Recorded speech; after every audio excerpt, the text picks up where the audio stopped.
Assalamualaikum Pak Ustadz.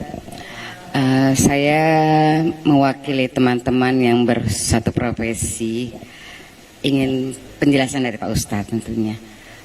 Kita banyak sekali di-share tentang bahwa artis itu gimana nih? Tidak boleh.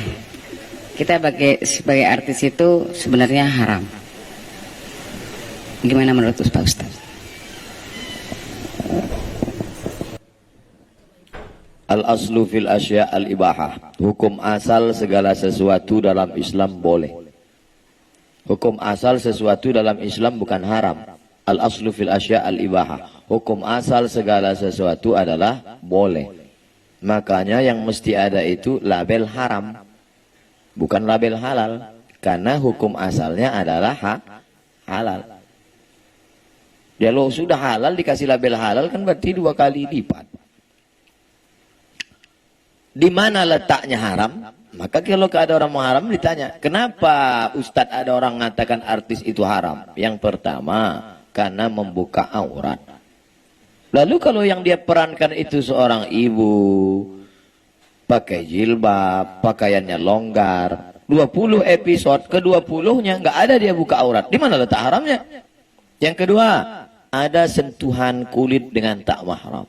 Kebetulan dalam perannya itu selama 20 episode memang peran dia tak ada sentuhan. Orang ibu di Pantai Jompo tak ada bersentuhan dengan orang.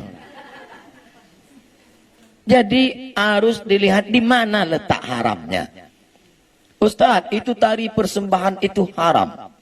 Ada tari persembahan menyambut bupati, menyambut gubernur, kan disambut dengan tari persembahan. Saya tanya letak haramnya di mana? Karena digunakan kata sembah. Oke, kalau gitu nggak usah kita buat tari sembah. Namanya apa? Tari welcome.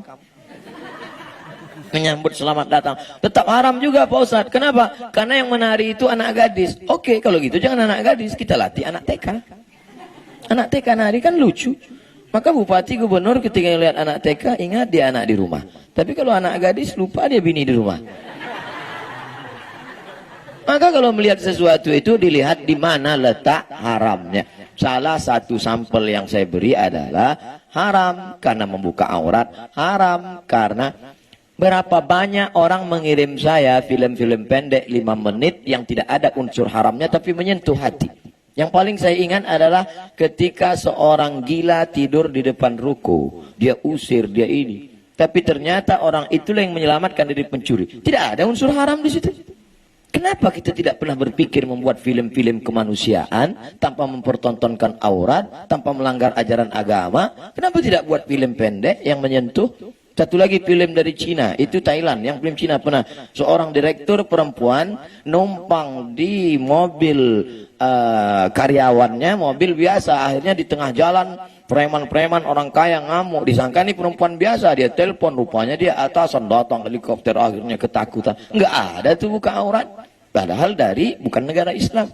Kenapa kita tidak pernah berkarya dengan karya tanpa merusak ajaran agama kita, tapi yang kita sentuh adalah hati orang. Mudah-mudahan dengan ibu-ibu artis, kawan sahabat artis, berhijrah, tahajud, beribadah, Allah berikan ilham. Kita menyebutnya ilham, tapi kita menyebutnya good idea.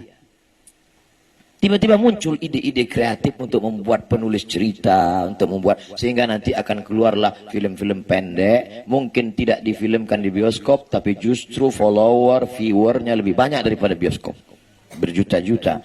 Film agama Ustadz sekarang paling tinggi ditonton 800.000 orang. Film agama paling tinggi 800, Dilan 6 juta. Tidak ada agama.